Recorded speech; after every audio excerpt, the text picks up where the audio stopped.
everyone and welcome to Nuclear Option, where today I'm going to be going through a beginner's guide teaching you how to get everything set up and everything you need to know to jump into your first multiplayer game. So making this because I have had some people picking this game up as of my recent videos, and a lot of them are hitting a wall initially, and so I just want to help people get into this for the first time. So to begin with, I'm going to go through everything you need to do in the kind of controls setup and general settings setup to make it nice and work as well as it can. And then I'm going to be going through the general way that the little mini dynamic campaigns play out, what kind of things you need to bear in mind and know to jump in there. So anyway, let's jump in with settings. Now, one thing a lot of people coming over to this from things like DCS will want to know is, does TrackIR work? Yes, TrackIR absolutely does work with this, but you need to enable it. Now, in order to get TrackIR to work with a Nuclear Option, you may need to update TrackIR. So just go to the top corner of your TrackIR, go to check for software updates, let those download, then go to check for game updates, and let it detect anything it needs. Other than that, you can just launch up Nuclear Option. Once you've done all of that, if you go over to Controls, you then just need to tick this option. Use TrackIR inputs for cockpit camera. Once you've checked that, it should all work by default. Nothing else you need to do there. Now, as for the rest of these options, I've got everything set up to work with a HOTAS. This works really well with HOTAS controls, so that's what I'll be talking through here. So you do want to disable using a virtual joystick if you want to be using your HOTAS setup. And if you've got an actual throttle, you don't want use throttle relative access, you just want that on its absolute axis.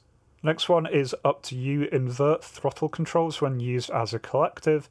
If you're used to having a DCS setup or any other sim setup where you pull back on the throttle to go up in a helicopter, then you want this enabled. If you're used to just having it that you push forward for more fast, as in a plane, then leave that off. Now, you are going to need to bind your controls. In general, by default, it won't have anything bound. Main thing to bear in mind here is that you have your different controllers listed on the top. It does by default detect multiple controllers. I had no problems with this. This is all of my controllers. But you do assign these one at a time. They each have their unique inputs. And just to run through this to let you know what controls you really need to bind to be able to make the most of the game, I'll just run through which one of these game actions I have set up. So first of all, you're going to need your pitch and your roll axis. I've got those on my joystick. Then have the yaw axis, which I have on my rudder. If you want to bind any of these, you simply click what you want to bind, click replace, and then you zero the stick and then you move it into the position that you want it to. Next up on my throttle, I have the throttle axis bound. There's only one throttle axis, so you don't need to bind two. Any plane with two engines, they are always linked. Next up is the brake axis. You do want that, it is very useful. One thing that is a bit awkward about this is you can only have one control setup per controller. And there is no left and right brake option. It is just a common brake, so think of sort of Soviet type jets. I've ended up binding this to my joystick with the paddle switch there. I would prefer to have it on my rudder with both axes. Unfortunately, you can only bind it to one, and so right now it is just on my right toe brake. Next up though, you do want to bind custom axis 1. This is used in some aircraft, notably this is used in the big VTOL aircraft for controlling the angle of the engines, and so very useful to have that bound up. You can then push that forward and back. Next up we have the weapon control. You want to bind fire. This is the fire control for all weapons, whether air-to-air, air-to-ground or cannon. Target select and target cancel. and next and previous weapons. The way the combat works is you always select which weapon you want, it will show in the top right corner, and then you hold the trigger to fire that weapon. Now, I do have toggle turret control as another one. This lets you take manual control instead of handing it off to the gunner in some aircraft. Not mandatory, but can be quite useful. Then you want your countermeasures selected. A little bit awkwardly again here, we could use some more options. Instead, you can just flip between the two countermeasures of ECM or flares, and then you deploy them using the countermeasures button. There is no option to bind flares and ECM as separate options. I would love to see that, would be really, really useful. Now, I have bound open radial menu. If you've got a HOTAS, you don't really need it. You can assign controls to cover everything you need to do. But if you're playing this on, say, a Xbox controller, then this is very useful for allowing you to do everything without needing to resort to mouse and keyboard. For eject, I've left this as the default, Control-Shift-E. I've not bound this to a HOTAS control just so I don't hit it by mistake. I do have toggle engine, toggle flight assist bound. I've never needed to use these. Do have toggle radar bound. Again, I've not had reason to use this, but there is an option to disable your radar if you're wanting to be more stealthy and sneaky. Other one of that set you do want bound is toggle night vision. You can get away with just leaving this on the keyboard, since on night missions you'll just turn it on and leave it on, but I do have it bound. The last ones of this little set down here that I've got is your toggle gear and toggle nav lights. Again, here we are limited. There is no gear up, gear down command. It is just a single toggle, and you cannot bind it to two different buttons, which does make it a bit awkward if you're used to using gear up and gear down. So just bear that in mind. All else fails, just remember you can toggle with G. Now, one thing just to note is, depending on your controller, you may need to invert a few axes. Really depends on the controller. If you need to invert anything, then just with that controller selected, go to Calibrate. You've got your various axes here, and you can toggle invert on and off down here. Equally, you can calibrate it if it seems off. You can also adjust the various dead zones and sensitivities if you want to. Otherwise, that's all of the controls set up. And otherwise, for the rest of the settings, I've left them all as default, so that's everything you need to get going. Now, once you've got all of that set up, what I would suggest is running through the tutorials. There are just a few of them. Very, very quick little things. If nothing else, these help you make sure you've got your controls bound all correctly. Even if you are happy that controls are bound, I would still suggest looking at the targeting and weapons and radar countermeasures tutorials. Those are a little bit different from a lot of other games, and so definitely worth doing. I won't be going over those here, so just have a go at those yourself. Now, once you've got all of that set up, we've really got two different kinds of things you can do. There is a whole set of single-player missions here, numbered 1 to 13. All of them are really there to show off a particular aircraft's strengths. Again, really good when just starting out to get to know the very basics of what you're going to be doing. And if there's any aircraft that you want some little offline practice, these are a really good way of going about seeing what their strengths are, seeing how you're supposed to use these. Otherwise, the real star of Nuclear Option is the series of mini-campaigns that it has. These are Confrontation, Domination, Escalation, and Terminal Control. These all play generally similarly with a similar set of mechanics. They differ based on the size and location of the map and exactly which air assets are available throughout. All of them you can play in single player. It will add bots, no problem. And you can also play multiplayer. If you want to start a private server, just go to multiplayer and then click create new lobby. You can then select the mission. If you put it with a password, you can then just let your friends in. or if you want to jump on to another mission with other people playing, they're all listed here. Normally, even at relatively quiet times, you will find multiple quite active missions here. Have both PvE. Servers are very common here. There are a few PvP servers, they are not as widely used, but they do exist. I'll just load up a single player domination map to talk through the basics here. Now you can customize the mission. You have all sorts of options, all the way down to the time of day, the moon phase, the starting rank of players. And usefully, if you're setting up your own server, you've got the AI settings over here. You've got setting for how many AI aircraft you want.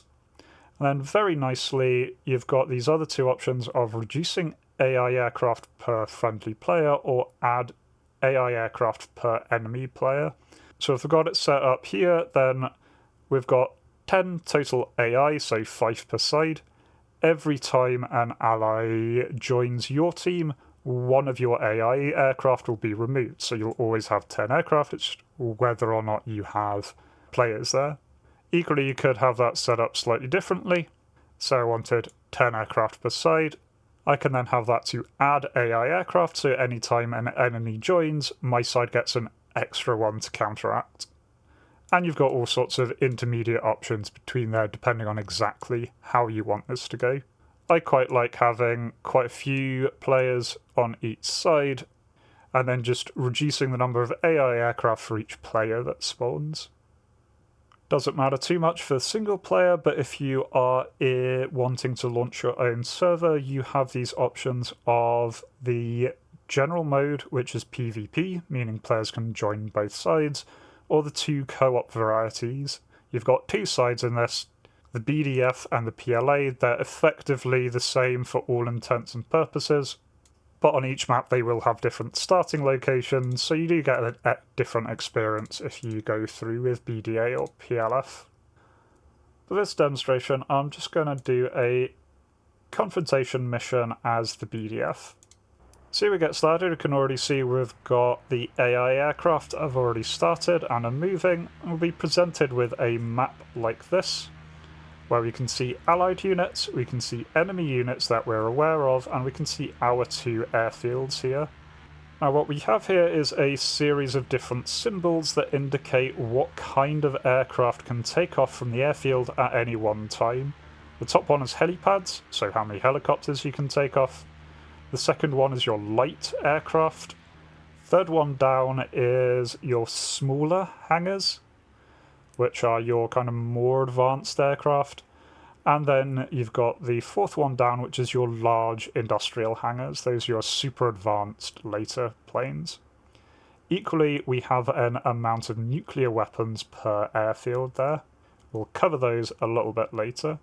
Either way, what we want to do is select an airfield. So here I've got the forward airfield, which I can take off the cheap light planes and helicopters, or a rear airfield where I can take off some more advanced things. Start off with the front one and go select aircraft. So when you're starting up, you will have a rank and an amount of money depending on the server settings. You use these to purchase aircraft and arm your aircraft. So here we can see that some aircraft are available at this forward airstrip, but not all of them. So for example, things like the FS-12 and the FS-20, those are available to my faction, but I can't take them off from this forward airfield. If I want those, I'd need to go to the reserve airfield. You can see here I can take off all the way up to KR-67s. Depending on the map, certain aircraft will be blocked, so for this particular case, the last two aircraft are not available on any airfield. Again, you can change those in the server settings. Now though, let's just go to the front airfield. So there are two ways of buying an aircraft. One is requisitioning the aircraft via a rank. The other is straight out purchasing. So right now I am rank 0. Now I can still get aircraft at rank 0, but the only one I can requisition at rank 0 is this lovely little cricket here. If I want one of these though, I just need to make sure there are some owned by the faction. We can see they've got 9 available there, and I can click requisition via rank. This is free for you. It will just take one out of the team's store and add it to your available aircraft. You know you've got one of these since you'll have a little R there saying you've got one in reserve. Now I don't have to start with a rank 0 aircraft because I've got some money. So for example, I could, say, take off in this brawler. It's a better ground attacker than the cricket, but I would need to be rank 2 to get this for free. I'm not rank 2, so I can't afford that. What I can do though is purchase it.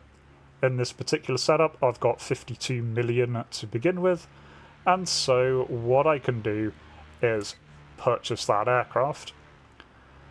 Again, I get one of these added. I get a 1 to show that I actually own it, as opposed to my requisitioned one. I can only have one requisitioned aircraft at a time, just to stop people from spamming and taking them all. Now that's me down to 17 million, but I'm not quite done yet. I still need to set up my plane. You can change the livery to whatever you want. Doesn't make a huge amount of difference. The important part is the rest of these settings. Each aircraft has a whole load of different options. Each weapon that you take does cost a certain amount. When you select a weapon, it will give you information down at the bottom about that particular type.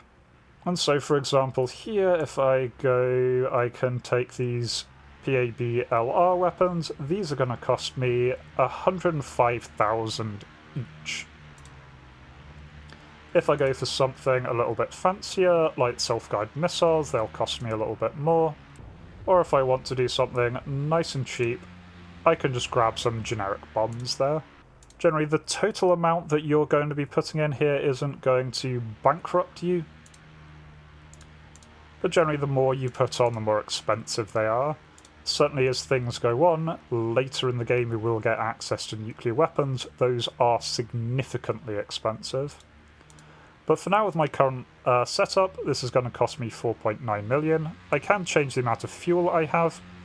Fuel is free, which is lovely. But it does cost your aircraft weight, and your aircraft will have a maximum takeoff weight. Let's say I'm happy with this setup of how I've got my A19. Got enough money. That is going to leave me with just a little over 5 million after everything. So we get set up, plane automatically starts on, so you don't need to worry about that. Tiny little tip is, as you're coming out of these little hangars, do make sure you don't turn too early, otherwise you absolutely can clip your wing. It's not the end of the world, since you'll just be able to jump back out. But it is a little bit awkward. So heading into target, I can select targets as the tutorial instructs you to, so just look at them and hold the lock button. Or I can select targets using the map. If I want to go something specific, I can just left click on the targets that I want to.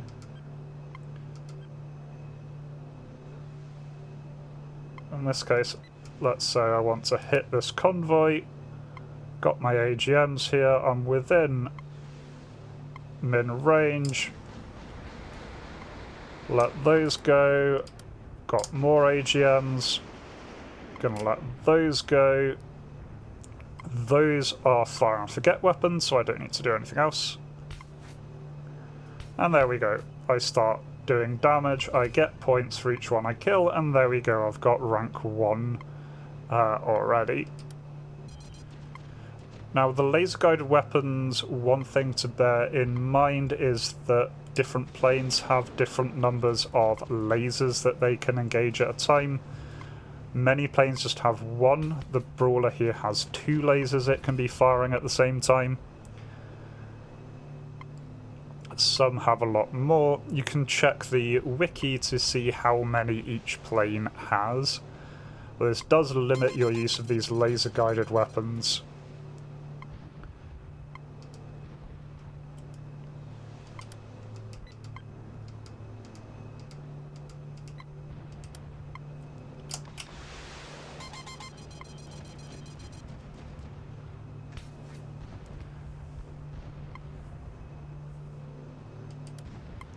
One thing to bear in mind though is it is well worth firing a lot of weapons, even against single targets.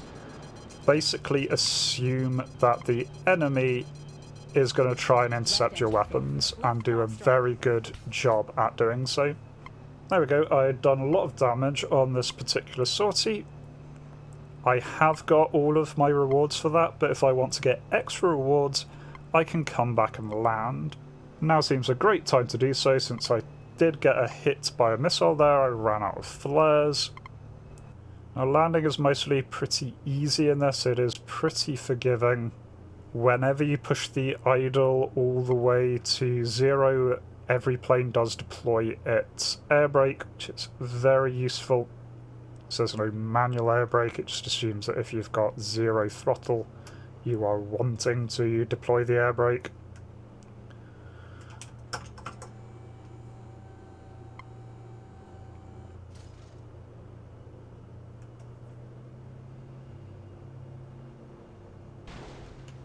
Oh, bit of a hard landing there.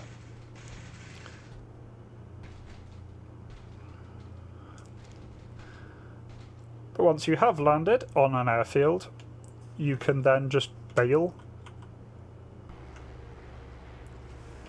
And if you manage that, you get a successful sortie bonus, and you get basically all of the rewards you got given to you again. So in this case, after one sortie, I'm now rank 4, and I've got 8 million credits to spend. So I can now start buying more and more fancy things and working my way up from there. Now if you have more money than you need, you've got a couple of options. One is to give more funds to the faction, which the faction will then use to buy more reserve aircraft, so it's basically donating to give everyone else a little bit of stuff. In that case, you just click donate, and then you go to funds. You can donate how much funds you want. The other thing you can do is donate ground forces. For various costs here, you can spawn a new ground force to move in. So in this case, let's say I wanted there to be a tank platoon. I can purchase one of those, and it will spawn a brand new tank platoon out of our vehicle factories, which will be somewhere on the map. They will then make their way to the enemy. Now in terms of how we progress here, overall what we're going to want to do is destroy or capture enemy airfields. So we knock out all the enemy units on an airfield. That will neutralise it. We then need to capture it by taking a transport helicopter and dropping a unit onto that airfield. That will then become ours. Now one thing you will very often see is the enemy is also attacking you. The AI is very good at attacking you, and players will be as well. So your own airfields will start to take damage. As they do, that will mean that you've got less facilities that you can start to spawn. Equally, as you start losing factories, that means you've got less and less vehicles that you are able to summon onto the battlefield. The easiest way to fix this is with this lovely tarantula. The tarantula can drop large units into the field, and notably it can drop these jackknives. Jackknives are repair vehicles. They will toddle around repairing any buildings that have been damaged in the nearby area. The really nice thing about those is that you can drop them without needing to take off. It does cost you to buy them, but here I can't afford the tarantula itself, so I've returned the cricket. I can click requisition via rank 3 since I've gone all the way up to rank 4, get myself a tarantula. I've got a pair of jackknives in, and I can fly. Then I don't actually need to take off, as I said. All I need to do is cycle my weapon over to the jackknives. I am landed right now, and so then all I do is fire, and I deploy a lovely little thing out the back of my aircraft. And if that's all that I needed to do, then I can simply leave again. about plane, and there's my jackknife going about its business. Now the last thing I want to cover here is this escalation status with nuclear weapons. So to begin with, you will normally start non-nuclear. So none of the nuclear weapons will be available from the get-go. So for example, this Ifrit is nuclear capable, but I can't select any nuclear weapons here. As the battle goes on, this little tick will slowly increase. Eventually it will reach the tactical nuclear weapons, which will unlock the small nuclear options. You know that you're dealing with a nuclear weapon because it will have -N at the end of it. After a while longer, you'll go to strategic nuclear weapons, in which case you can unlock the really, really big ones. Some missions may have it set up that you need a specific rank to be able to equip nuclear weapons because your team does have a limited amount. And nuclear weapons are horrendously expensive, so you are going to have to save up a lot before deploying those. They are very, very effective though and can pretty much change the battle. Do bear in mind that just like every other weapon in this game, nuclear weapons can be intercepted and destroyed. And so if you want to make sure that it's going to hit home, make sure you do damage the target first. Otherwise, that's the basics, and what you will do is slowly advance through, the objectives generally being to capture or destroy all of the enemy airfields. Generally, PvP missions will start with the two sides in more or less an even position. Your PvE missions may well start with you just starting in one corner of a map and slowly expanding across. The individual missions do vary. Yeah, that's my beginner's guide for how to do the basics here. Hopefully that will be enough to get you into your first map, your first mission. Now I do want to keep the length of this video down, so I'm not going to go over what each of these aircraft is, what its advantages and disadvantages are. If you would like to see that video in the future, please do let me know down below, and I'm more than happy to put that in. Really glad that people are starting to pick this game up. It is really, really fun, and so I hope to catch you in this at some point. Till next time though, remember to be kind to yourselves and everyone else. Cheers.